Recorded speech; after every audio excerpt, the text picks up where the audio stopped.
देश के सबसे बड़े हिंदू संगठन राष्ट्रीय स्वयंसेवक संघ ने रामगढ़ में आज विजयादशमी उत्सव मनाया। इस दौरान संघ के प्रचारक और मुख्य वक्ता के तौर पर क्षेत्र के सेवा प्रमुख अजय कुमार कार्यक्रम में मौजूद रहे। उन्होंने माता दुर्गा के चित्र पर पुष्प अर्पित किया। इसके बाद उन्होंने अपने संबोधन में संघ और विजयादशमी उत्सव को लेकर कई बातें बताई। इस दौरान इस कार्यक्रम से पहले कई स्वयंसेवकों ने सबसे पहले पूरे रामगढ़ नगर में पथ संचलन कार्यक्रम किया था। इस कार्यक्रम के दौरान पूरे जिले से लगभग 200 से अधिक संख्या में स्वयंसेवक उपस्थित रहे। इसके बाद उन्होंने गांधी स्कूल में आकर सारे कार्यक्रम का समापन किया और ध्वज लगाकर उसे प्रणाम किया और उसके बाद भारत माता की प्रार्थना के बाद कार्यक्रम का समापन किया गया। इस दौरान मुख्य वक्ता अजय कुमार ने संघ से संबंधित और राष्ट्र से संबंधित कई बातें बताई, वो आप भी सुनिए।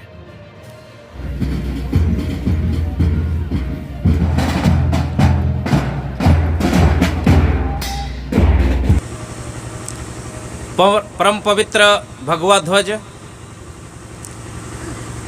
आज हम सब विजयादशमी उत्सव के निमित्त शस्त्र पूजन के निमित्त यहाँ एकत्रित हुए हैं। मंच पर अपने जिला संचालक माननीय शत्रुघ्न जी,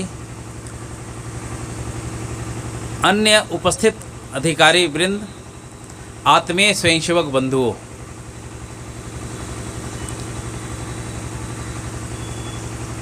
दुर्गा पूजा महाशक्ति उपासना का पूजा है। ये हिंदू समाज के लिए बड़ा ही पवित्र पर्व है। इसमें हम संघ के स्वयंसेवक के लिए और महत्व थोड़ा बढ़ जाता है, क्योंकि हम भी हिंदू समाज के हैं, तो हमारे लिए भी ये महापर्व है। शक्ति उपासना का पर्व है, मातृ पूजा का पर्व है। लेकिन विशेष ये है हो जाता है कि परम पूजनीय डॉक्टर हेडगेवार जी ने 95 वर्ष पूर्व 1925 में विजयादशमी के दिन काफ़ी विचार विमर्श करने के बाद एक छोटा सा विरवा, राष्ट्रीय स्वयंसेवक संघ का नाम भी नहीं पड़ा था, लेकिन वही इसी प्रक्रिया के अनुसार एक प्रारंभ किया था। शक्ति की उपासना, माँ दुर्गे की साधना अपना हिंदू समाज तो सदियों से करता आ रहा है, लेकिन कालांतर में हजार वर्षों की गुलामी के कारण यह पूजा पाठ तक ही सीमित रह गया और जो मूल भाव है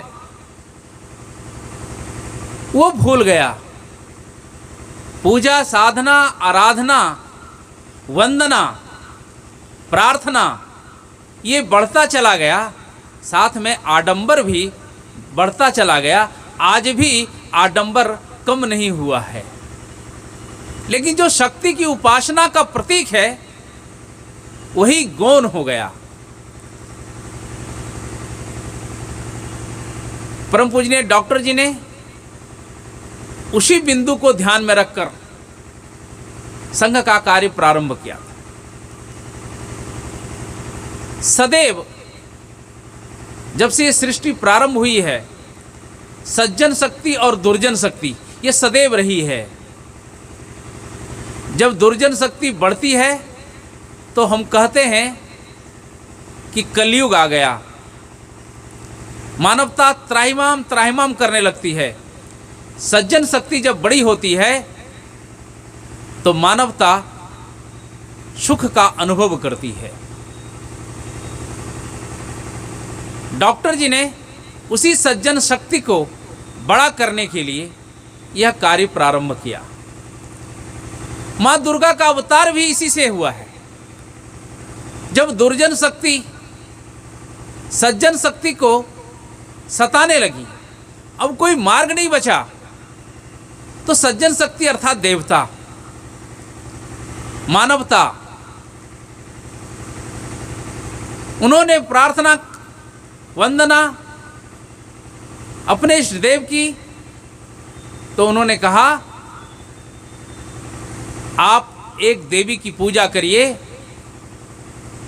और वही नवरात्र हुआ और उसी यज्ञ हवन कुंड से जो देवी निकली उसका नाम दुर्गा पड़ा और महिषासुर का वध किया। ये सब हम सब कहानी जानते हैं।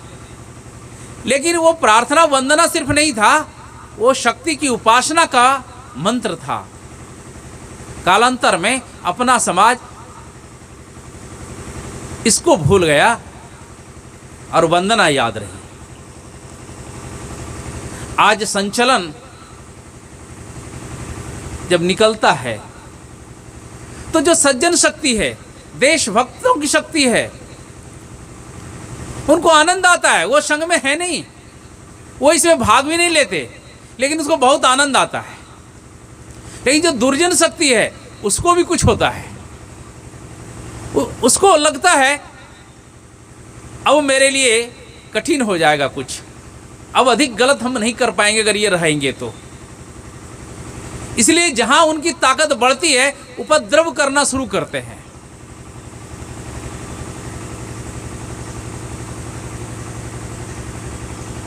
गुलामी के कारण हिंदू समाज की यह समस्या हो गई कि हिंदू समाज एक दिशा में एक साथ चल ही नहीं सकता है, कदम मिलाकर तो बिल्कुल नहीं चल सकता है। जब संघ का कार्य प्रारंभ हुआ था, आप पढ़ेंगे, उसका अध्ययन करेंगे, तो पहली बार 12 स्वयंसेवक नागपुर में, जो उस समय का जो गणवेश था, जैसी जैसी आवश्यकताएं होती है हम परिवर्तन भी करते हैं।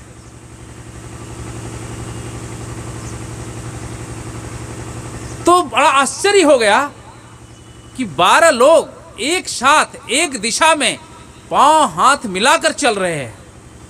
उसमें कोई गीत भी नहीं था।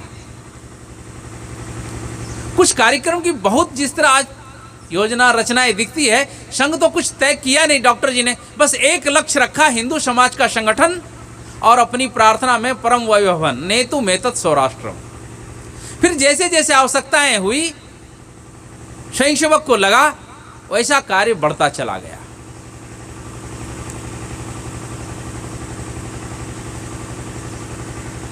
अब ये सज्जन शक्ति और दुर्जन शक्ति है, आज भी है और आगे भी रहेगी। लेकिन जो समाज पर अत्याचार अगर होता है तो इसका दोषी उससे अधिक सज्जन शक्ति है कि वो संगठित नहीं होते। सज्जन शक्ति प्रकाश का प्रतीक है, दुर्जन शक्ति अंधकार का प्रतीक है। प्रकाश आता है, अंधकार को हटो हटो मैं आ गया हूं, नहीं तो यहां मैं बम विस्फोट करूंगा, हत्या करूंगा, तलवार निकालूंगा, तुमको जाना पड़ेगा, ऐसा बोलने की जरूरत नहीं पड़ती है। प्रकाश आता है, अंधकार अपने आप चला जाता है। सज्जन शक्ति इसको कहते हैं।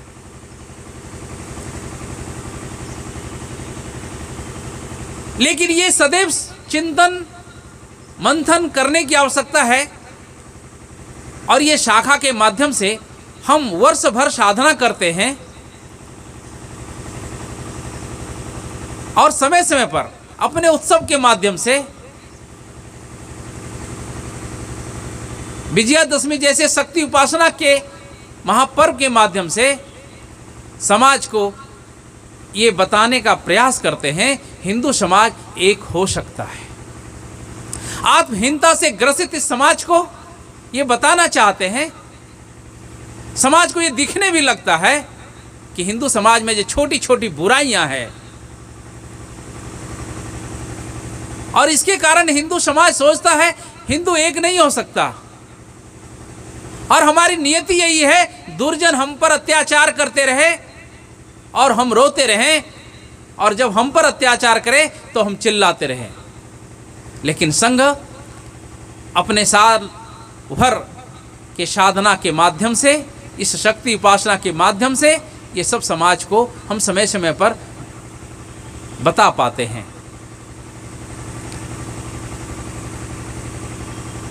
पूरे विश्व में हर कोई अपनी शक्ति बढ़ाना चाहता है। अगर आप इतिहास देखें, वर्तमान भी देखें, तो दुर्जन हार कर भी अपनी साधना में लग जाता है। इसलिए कथा के रूप में हम लोग बहुत जानते हैं, 1000 वर्ष किया, तपस्या किया, एक पांव पर किया, तो भूखे रहकर किया, क्या क्या बहुत सारी सब कथाएं हैं। ये रूपक हो सकते हैं, लेकिन बात तो सत्य है कि दुर्जन अपनी शक्ति संचय में लगी रहती है। सज्जन हर समय अपने कार्य में, अच्छे कार्य में, अपने आनंद में वो व्यस्त रहती है। उसको लगता है अपने जैसा है, आवश्यकता क्या है इसकी, हम तो ठीक ही हैं, जहां हो रहा है वहां देखा जाएगा, जब मेरे ऊपर होगा तो देखा जाएगा। और इसीलिए देवताओं को हर समय पहले मार खानी पड़ती है। लेकिन यह भी सत्य है कि सज्जन शक्ति जब संगठित हो जाती है तो दुर्जन शक्ति कहीं टिकती नहीं है, उसको हार निश्चित है, क्योंकि अंधकार को पराजय ही है। आज हम सब अपने ही घरों में, अपने समाज में, इस देश में, अभी दुर्गा पूजा है, दीपावली है, पीछे भी आगे भी अनेकों पर्व है, लेकिन उसमें उपयोग होने वाली चीज़ कौन बनाता है, कहाँ से आता है? हम भी देखते हैं 2 रुपया सस्ता कहाँ पड़ता है,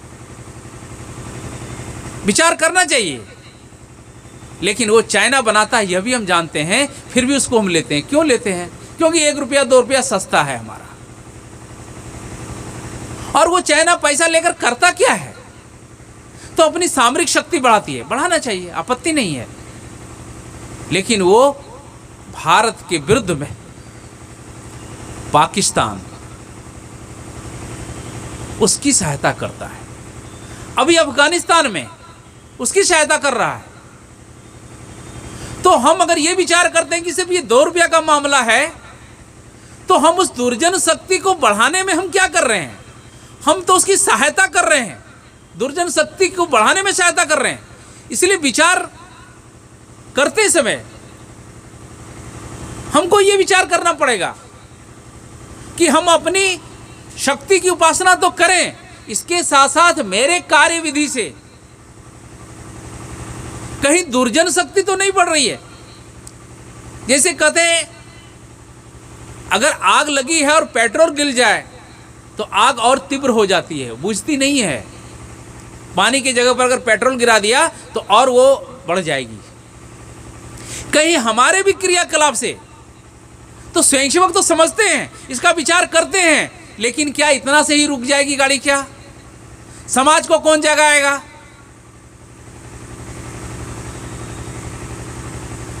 तो ये कार्य किसका है? तो ये हम शाखा आने वाले स्वयंसेवक का है। इसीलिए हमारा 150 का संचलन निकल गया, हमारे यहाँ शाखा 10 से 15 हो गई, अच्छी बात है, और बढ़नी चाहिए। खंड केंद्र तक पहुँच गया, मंडल केंद्र तक जा रहा है, ग्राम स्तर तक जाना चाहिए, ये हमारा लक्ष्य है। लेकिन ये कर क्यों रहे हैं हम? अगर हम इधर तो काम कर रहे हैं लेकिन उसका लक्ष्य ध्यान में नहीं है, तो ये पत्थर भी 50 वर्ष से यहीं पर है। इसका भी कुछ उपयोग है। कोई घूमते फिरते आते हैं, साथ में बोतल लेकर आते हैं 3-4 लोग, तो इस पत्थर का उपयोग करते हैं। बच्चे आते हैं, खेलते हैं, उसका भी उपयोग है। अनुपयोगी वो भी नहीं हो सकता। हम संघ में इतने दिन से आ रहे हैं, हमारा कार्य विस्तार हो रहा है, 95 वर्ष से लगातार साधना कर रहे हैं, आज उसका परिणाम तो दिख रहा है। लेकिन क्या वहीं तक होगा? क्या विजय श्री मिल रही है? जो कभी सोचा नहीं। और दुर्जन शक्ति तो यहां तक कहते थे, अगर आप लोगों ने इस पर कुछ निर्णय लिया तो खून की नदियां बह जाएगी, पूरा विश्व इधर विरोध में चला जाएगा। लेकिन वो सब हो रहा है और सब ठीक से चल रहा है, ये हमारी साधना का परिणाम है। लेकिन समाज को भी और जगाने की आवश्यकता है। इसलिए डॉक्टर जी को जब पूछा उनके बाल स्वयंसेवक ने, ये काम अब कब पूरा होगा, ये तो ठीक है हम लोग इस योजना से प्रारंभ कर रहे हैं, ये मेरा लक्ष्य है। तो उन्होंने हंसते हुए कहा, पूछना क्या है, जब होगा तो हो जाएगा, आप ही देख लेना, कब होगा मुझे नहीं मालूम। तो नहीं, कुछ तो टारगेट दीजिए। जब टारगेट रहता है तो काम करने में थोड़ा उत्साह रहता है, ये हमको भी लगता है। और कितना दिन करना पड़ेगा हमको। तो उन्होंने कहा था ग्रामीण क्षेत्र में 1% और शहरी क्षेत्र में 3%। अगर ऐसे स्वयंसेवक खड़े हो जाएंगे तो समझिए उस दिन मेरा कार्य पूर्णता की ओर होगा। लेकिन ये टोपी, ये कुर्ता, ये पाजामा, ये पहनकर और यहाँ जितनी आबादी है उसका 3% खड़ा कर देंगे तो वही है क्या? वही कहना था उनका क्या? हम 1 घंटे के स्वयंसेवक शेष 23 घंटे के स्वयंसेवक हैं, यानी क्या है ये भी उन्होंने कहा। इसका क्या अर्थ है कि हम जो शाखा में 1 घंटा सीखते हैं, ये देशभक्ति का पाठ, समाज भक्ति का पाठ, हिंदुत्व का पाठ, राष्ट्रीयता का पाठ, इसको शेष 23 घंटे में अपने जीवन में उतारेंगे। तो हमको ये समझ में आता है कि ऐसी जो भी दुर्जन शक्तियां हैं, भले वो हमको 2 रुपया कम में भी सामान दे, क्योंकि आर्थिक युग है, सामरिक युग में आर्थिक युग का महत्व होता है। ये 2 रुपया हम बचाते हैं, लेकिन उसकी ताकत इसी से बढ़ रही है। ये हमको भी समझना है, परिवार को समझाना है, समाज को भी समझाना है। इसलिए सिर्फ शाखा आना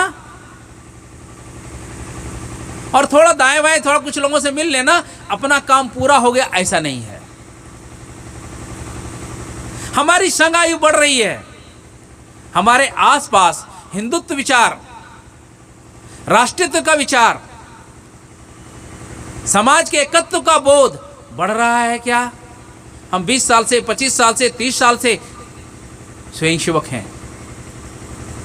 क्या हमारे आसपास जो जिस विचार को लेकर हम संघ की शाखा में जा रहे हैं, उस एकत्व का बोध हमारे आसपास हो रहा है? इसका चिंतन जैसे करना, यह भी सत्य है कि हमने थोड़ा सा प्रयास किया है। आज शक्ति हमारी बढ़ी है तो कैसे कैसे परिणाम आ रहे हैं, पूरा विश्व इसको देख रहा है और पूरे विश्व को लग रहा है कि भारतीय संस्कृति ही ऐसी संस्कृति है जो मानवता का कल्याण कर सकती है। और उस भारतीय संस्कृति का राष्ट्रीय स्वयंसेवक संघ एक उपासक बन गया है। इसलिए जब हम वंदे मातरम का घोष लगाते हैं, गौ माता का घोष लगाते हैं, तो पूरी दुनिया इसको देखती है। लेकिन यह घोष से ही काम नहीं चलेगा। शब्दों में प्राण तब आते हैं जब उसके लिए हम जीना प्रारंभ करते हैं।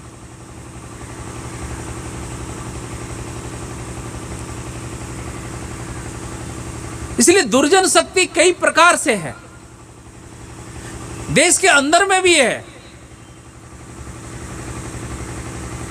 अगर हम बताते हैं कि पाकिस्तान ऐसा कर रहा, अभी अभी रोज समाचार में आ रहा है, एक बॉलीवुड का स्टार, उसका बेटा गिरफ्तार हो गया। अब उसके पक्ष में बोलने वाले कौन हैं? ये खान नाम है, सरनेम, इसीलिए इनको परेशान किया जा रहा था। यहां भी हिंदू मुसलमान, और वो कहते हमको हैं कि राष्ट्रीय स्वयंसेवक संघ इस देश को हिंदू मुसलमान के रूप में बांटता है। क्या इस देश में खान होगा, मोहम्मद होगा, कोई भी गलती करेगा उसको कोई सजा नहीं मिलनी चाहिए? ऐसी स्थिति क्यों आती है?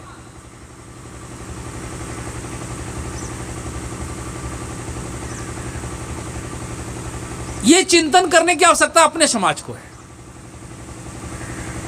हम हिंदू मुसलमान की बात नहीं करते, जो भी भारत माता की जय बोलते, पूजा पद्धतियां अपनी अपनी हो सकती है,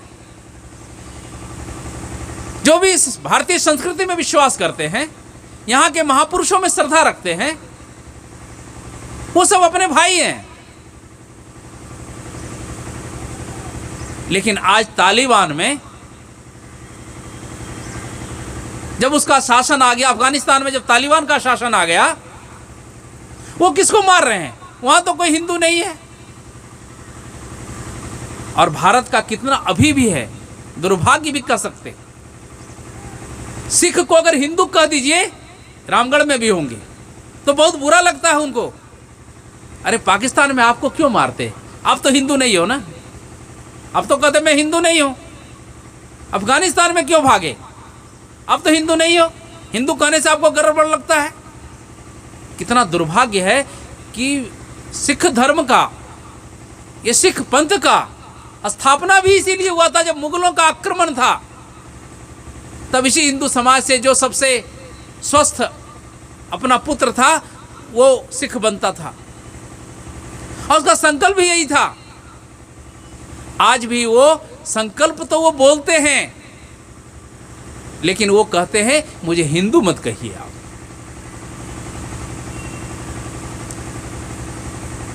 इस देश में रहने वाले, तालिबान के पक्ष में बोलने वाले, वो कैसे हमारे हो सकते हैं? वो हिंदू हो, मुसलमान हो, उससे कोई अर्थ नहीं है। ईसाई हो, हम विरोध उन दुर्जन शक्ति का करते हैं। क्या आज अफगानिस्तान में मानवता लहू लुहान नहीं हो रही है? तार तार नहीं हो रही है? इस देश में तो हो रहा है, वहां भी हो रहा है। इसलिए अपने समाज को और जगाने की आवश्यकता है। अब हम समाज के पास जब जाते हैं तो कई बातें, सावधानियां भी रखनी पड़ती है। संघ में ऐसा कुछ चलता नहीं है, यहां तो सब भाई हैं। लेकिन समाज के पास हम जब जाते हैं कई कार्यक्रमों में, तो वो हमको हिंदू समाज की कमियों को हमारे ऊपर डालते हैं। हमारा भी कुछ नाम है, सरनेम है, हम भी किसी घर में जन्म लिए, और हमारे समाज की जो कमियां हैं वो कहते हैं आप तो मिश्रा है ना, आप तो सिंह जी है ना। आरएसएस की बात करते हैं, सारे समाज को तंग तो इन्होंने किया है। आज भी देखिए एक सिंह जी हैं, वो बगल में बदमाशी कर रहे हैं, हम लोगों को भगा देते हैं, और हम भी उनके चक्कर में आ जाते हैं। ये समाज की कमियां, तभी तो ये सब करना पड़ रहा है। लेकिन मैं संघ का स्वयंसेवक हूं, हमारे अंदर ये नहीं है, और उनको हम इतना ही कहते हैं आप भी आइए, वो ठीक हो जाएगा। फिर समाज में जैसे जैसे हमारी ताकत बढ़ रही है, तो अब जो दुर्जन शक्ति है, पहले तो हमारी उपेक्षा किया, हमारे साथ लड़ाई किया, हमें कितने हमारे ऊपर अत्याचार किए, अब उनकी ताकत इतनी छोटी पड़ गई है कि अपने अस्तित्व के लिए वो लड़ रहे हैं, अपने अस्तित्व के लिए। इसलिए कोई भी एक छोटा सा कार्यक्रम देश में हिंदू मुसलमान करना, देश विरोध की दृष्टि से उसको प्रयोग करना, लगातार कर रहे हैं। कोरोना में भी ध्यान में आया होगा, गंगा जी में अचानक लाशें तैरने लगी, और पूरे विश्व में ये विषय चला गया कि भारत में बहुत बड़ी संख्या में इस सरकार के नेतृत्व में कोई काम नहीं हो रहा है, और इतनी लाशें निकल रही है, इतने लोग मर रहे हैं। लेकिन कोई गांव ऐसा नहीं निकला जिसमें कहा जाए इस गांव में 50 लोग आज मर गए। और उसमें तो अद्भुत लगा, एक बहुत बड़े संत, मैं उसमें था उनके पास, उन्होंने कहा लगता है ये सरकार अब आपकी जाएगी। हमने कहा कि क्या है, मुझे भी नहीं मालूम, लेकिन अचानक ऐसा कैसे हो गया? आखिर कोई गांव वाला तो होगा, कोई गांव होगा आसपास में जिस गांव से 50-100 रोज मर रहे हैं, ऐसा भी तो कुछ सूचना आती है, लेकिन ये नहीं आ रही है। नहीं नहीं नहीं नहीं, अब ये तो एकदम दिख रहा है। बाद में सब पता चल गया, गड़े हुए लाशों को गंगा जी में डाला। ऐसे ही छोटे छोटे कई मुद्दे होते हैं, ये दुर्जन शक्ति कर रही है। इसलिए हमको विजय श्री तो मिल रहा है, पूर्ण विजय मिलने के एकदम निकट हैं हम, इसलिए साधना और तीव्र हो जाती है, सावधानी और अधिक रखनी पड़ती है। मुझे याद है एक कथा छोटी सी। एक व्यक्ति को, अब पशुपालक था, कृषक, जैसे हमारे संचालक जी हैं ऐसे वो बड़ा कृषक थे, पशुपालक भी थे। तो एक बहुत सुंदर उनकी जो भैंस थी, बहुत उससे स्नेह भी करते थे, दूध भी अच्छी देती थी। एक बार बीमार पड़ गई तो डॉक्टर पास गए। तो मनुष्य तो है नहीं हम लोग, जो छोटी छोटी गोलियां देते हैं, तो वो इतना बड़ा बड़ा बॉल्स दिया, उसको बॉल्स बोलते भी हैं उनकी दवाई को। तो किसान तो भोला भाला होता है, उसने कहा कि डॉक्टर साहब वो तो ठीक है, लेकिन इसको इतना बड़ा खिलाएंगे कैसे? आपने कह दिया सुबह शाम खिलाना है, तो इसको खिलाएंगे कैसे हम? तो उन डॉक्टर साहब ने कहा कैसे किसान है जी आप? तो एक काड़ी होता है जिसमें पानी डालते हैं कि या कुछ ऐसे डाल देते हैं, तो उसके मुंह में लगा देते हैं, वो बांस का बनाते हैं, उसको काड़ी बोलते हैं। तो उसके पेट में लगा रहे, इसको डस्ट बना दो और उस काड़ी में रखकर थोड़ा सा इधर से फूंक देना तो उसके अंदर चला जाएगा, इसमें कौन सी बड़ी बात है? तो किसान ने कहा अरे ये तो ध्यान में ही नहीं आया हमको लगा पूरा खिलाना पड़ेगा। तो बोला नहीं, डस्ट बनाकर काड़ी में रखना, इधर से फूंकना कस के, उसके अंदर चला जाएगा। तो किसान घर पर गया, उसको डस्ट बनाया और अपने जो भैंस थी उसको वो काड़ी लगाया और इधर से वो डस्ट रखा और कस के फूंकना चाहा, फूंक ही रहा था कि भैंस तो बड़ी जात थी, उसने ही कस के फूंक दिया, अब इसके अंदर ही चला गया। तो संग में रहते हैं तो हमको सब ठीक लगता है, एकदम सब हरा हरा हरा दिखता है, हिंदू राष्ट्र हो गया ऐसा लगता है। लेकिन हम जब समाज में जाते हैं तब ध्यान में आता है, और कभी कभी उधर से ही फूका जाता है और सही कहता है अब संग में भी ऐसे ही हो रहा है, संग में भी अब लगता है ऐसा ही चलेगा, ऐसा अब मन में आने लगता है। इसका मतलब है कि हमारी साधना में कमी आ रही है, हम शाखा ठीक से नहीं जा रहे, शाखा पर ठीक से अपनी साधना नहीं कर रहे, इसका अर्थ यही है। इसलिए वो उधर से फूंक देता है तो हमारे ऊपर आ जा रहा है। हमारे अंदर ऐसा कुछ नहीं है, लेकिन इसके साथ साथ हम बहुत कुछ कर रहे हैं और भी करने की जरूरत है। कुछ दिन पहले पूना में भीमा कोरेगांव है, महार समाज जिसको हम अंबेडकर जी का समाज कह सकते हैं, यहाँ भी है, उसको मेहतर समाज बोलते हैं, वो भी अपना समाज है। पिछली बार ऐसा आंदोलन खड़ा हुआ कि दलित और हिंदू अलग अलग हैं, एक नहीं हैं, और दलित का शोषण इन लोगों ने किया है। क्यों? तो आरएसएस के लोग ब्राह्मणवादी हैं, बनिया समाज के लोग हैं, फॉरवर्डवादी लोग हैं, ऐसे कई कई बातें हमारी समाज में जाती है और ये बड़ा शोषक होते हैं। तो सब जगह आंदोलन छिड़ गया था, आप सबको मालूम होगा, बहुत लोगों को। एक मोहल्ले में संघ के स्वयंसेवक कुछ शिक्षा का दान उन समाज के बीच में करते थे, बच्चों को संस्कार देने का, पढ़ाने का, सिलाई केंद्र चलाने का, ऐसा कुछ काम करते थे वो। वहां भी धमक गए इस मोहल्ले में, वो आरपीएफ आई वाले, और कहा कि यहाँ कैसे काम कर रहे हो, हटो यहाँ से, तुम आरएसएस वाले, तुम ही लोग गलत हो। आज के बाद से इस मोहल्ले बोले हम तो कुछ नहीं करते, हम तो समाज का काम करते हैं। नहीं नहीं नहीं, तुम लोग बहुत गलत आदमी हो। तो कहा ठीक है, अगर आप अब इतनी भीड़ आई और वो बोल रहे थे, 400-600 स्वयंसेवक काम कर रहे थे, ठीक है भाई, मैं समेट लेता हूँ अपना, इसमें क्या है, लेकिन मैं यहाँ कई साल से कर रहा हूँ। इतने में उसी मोहल्ले की 4-5 मातृशक्ति आ गई। उसने कहा क्या हुआ भैया? अब ये संघ वाले को क्या कहा, क्या हुआ भैया? क्यों कहा वो? क्योंकि वो 6-7 साल से उस समाज के बीच में संघ का स्वयंसेवक को लगता है ये भी हमारा है, इसके लिए मुझे कुछ करना चाहिए। खाली गीत गाने से नहीं चलेगा, जो भाई भटके बिछड़े हाथ पकड़ ले साथ चले, ये सिर्फ कंठ में नहीं रहना चाहिए, विचार में नहीं रहना चाहिए, कर्तव्य में आना चाहिए, कर्म में आना चाहिए। और वो तब वो मातृशक्ति ने कहा, तो उन लोगों ने कहा आप लोग कौन हैं? बोले हम, ऐसा कई वाक्य बोला। उन मातृशक्ति ने कहा कि कि मैं आप लोगों को नहीं पहचानती हूँ, लेकिन इन लोगों को मैं जानती हूँ। 6-7 साल से मेरे बस्ती में आकर काम कर रहे हैं। जिस बच्ची को इन्होंने पढ़ाया लिखाया उसमें से एक मेरी बेटी भी है। अभी शादी हो गई, मैट्रिक की परीक्षा पास किया और सिलाई कढ़ाई भी सिलाई सीख लिया। आज अपने मैं घर में ससुराल में जाके सिलाई का टेलरिंग का काम कर रही है, उसका वहाँ भी इज्जत बढ़ गया। ये हमारे लिए महत्वपूर्ण है कि आप हैं, आप लोग यहाँ से जाना पड़ेगा, ये लोग नहीं जाएंगे। समाज के बीच में जाते समय हमको इसका विचार करना पड़ेगा। ऐसी बहुत बड़ी आबादी है जिसके बीच में देशद्रोही शक्तियां घूम रही है, अपना कार्य कर रही है। हम स्वयंसेवक को अपने संघ का कार्य करते करते, अपनी साधना और तीव्र करते और बढ़ाते बढ़ाते, साथ में अपने आसपास के समाज में वह भाव जो मेरे अंदर है, जो इस लक्ष्य को हम सब चले हैं, इतने वर्षों से चल रहे हैं लगातार, वो करना होगा। इसका चिंतन आज इस महाशक्ति की उपासना पर्व पर हमको ध्यान में रखना है।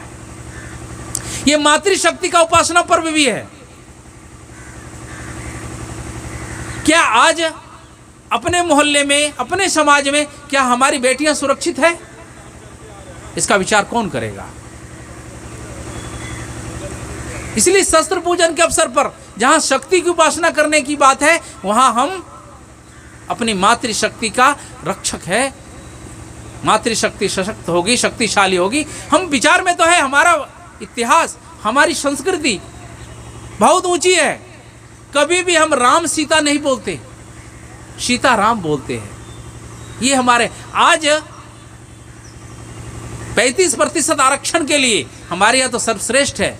अरे धन मांगना है, विद्या मांगनी है, शक्ति मांगनी है, तो देवी है। ये प्रतीक स्वरूप है। हमने इतना ऊंचा स्थान अपने संस्कृति में, भारतीय संस्कृति ने मातृशक्ति को दिया है और उसका कारण है। लेकिन आज हमारे समाज में क्या हो रहा है? हमारी बेटियां कैसे वस्त्र पहनते हैं, ये हमारे बच्चे कैसे ड्रेस पहनते हैं, कैसे कैसे आजकल टिकटॉक वगैरह क्या क्या चल गया है, मोबाइल पर आ रहा है, हमारे घर में नहीं हो रहा। छोटे छोटे बच्चे हमारे मोहल्ले में, हो सकता है मेरे घर में नहीं होगा, लेकिन हमारे मोहल्ले में नशा पान के शिकार हो रहे हैं। वो किसी के हाथ के खिलौने बन रहे हैं। इसलिए संघ के स्वयंसेवक को अब अपनी साधना करते हुए, हमारी साधना इतनी अच्छी होनी चाहिए कि बाहर में कितना जोर से भी वो उल्टा पुल्टा बोले, अपने में अविश्वास का निर्माण नहीं होना चाहिए, आत्महीनता का बोध नहीं जगना चाहिए। और हमारे आत्मविश्वास और हमारे उत्साह, हमारा धैर्य, हमारा शक्ति संचय समाज को लगना चाहिए कि ये जो बोल रहे हैं बिल्कुल सही बात है, और हम भी इनके ताल में ताल मिलाकर हम भी खड़े रहेंगे। और आज इसी का परिणाम हम सबको दिख रहा है। इसलिए हम सब आज शक्ति उपासना के इस महापर्व में संकल्प लें। जहां भी अपना कोई हिंदू समाज है, भारतीय समाज है, जो इस देश को अपना मानता है, पूजा पद्धति उपासना अलग हो सकता है, लेकिन अगर वो इस देश को अपना मानता है तो मेरा है, और वो संगठित होना चाहिए। और जैसे जैसे समाज संगठित होगा तो यह देश पुनः जिस प्रार्थना को हम रोज बोल रहे हैं, परम वैभव ने तुम्हें तक, वह साकार रूप दिखेगा। लेकिन इस बीच में घटनाएं घटेगी, दुर्जन शक्तियां अपना काम करेगी, लेकिन हम तो नहीं घबराएंगे। समाज को भी संबल प्रदान करेंगे, समाज को भी इस और सशक्त बनाएंगे। ऐसा विश्वास लेकर हम जिस साधना में लगे हैं, अपनी साधना नित्य करते हुए समाज जागरण में लगें, यही आज का यह मंत्र है। इसलिए भारतीय बनो, चरित्रवान बनो, ऐसा संदेश लेकर हमको समाज में जाने की आवश्यकता है। आज इतना बोलना पर्याप्त।